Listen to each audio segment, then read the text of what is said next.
Third heading second question. ಇಲ್ಲಿ ಏನ್ ಕೊಟ್ಟಿದ್ದಾನೆ heading, verify the whether the following are zeros of the problem. Zeros ಅಂದ್ರೆ solution.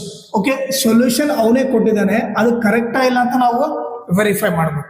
ಓಕೆನಾ, ಅದು ಯಾವ ತರ ಅಂತ ನೋಡೋಣ. ಈಗ ಕೊಟ್ಟಿರೋ ಕ್ವಶನ್ ಏನು, P of X equal to 5x minus 5. ಈಗ ಸೊಲ್ಯೂಷನ್ ಏನ್ ಕೊಟ್ಟಿದ್ದಾನೆ, x ಈಕ್ವಲ್ ಟು 4/5. ಸೊ ಏನ್ ಮಾಡ್ರಿ, ಪುಟ್ x ಇಸ್ ಈಕ್ವಲ್ ಟು 4/5. ಈಗ x ಇದ್ದಲ್ಲೆಲ್ಲ ಏನ್ ಹಾಕ್ರಿ, 4/5 ಸಬ್ಸ್ಟಿಟ್ಯೂಟ್ ಮಾಡ್ರಿ.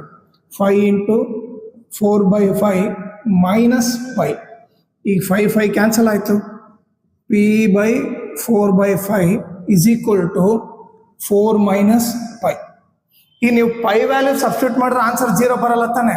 ಸೊ ಈಗೇನ್ ಬರಿತೀವಿ, since p of 4/5 is not equal to 0 ಬಂದಿದ್ರೆ ಅವ್ನು ಕೊಟ್ರೆ ಆನ್ಸರ್ ಕರೆಕ್ಟ್ ಅಂತ ಹೇಳ್ಬೋದಿತ್ತು. ಇಲ್ಲಿ p ಆಫ್ 4/5 0 ಬಂದಿಲ್ಲ.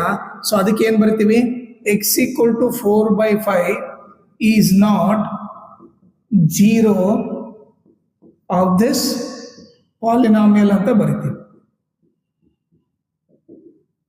ಓಕೆನಾ, ಇನ್ ಕೇಸ್ ಏನಾದ್ರೂ ಈಕ್ವಲ್ ಟು 0 ಬಂದಿದ್ರೆ ಅವಾಗ it is the 0 of the polynomial ಅಂತ ಬರಿತೀವಿ.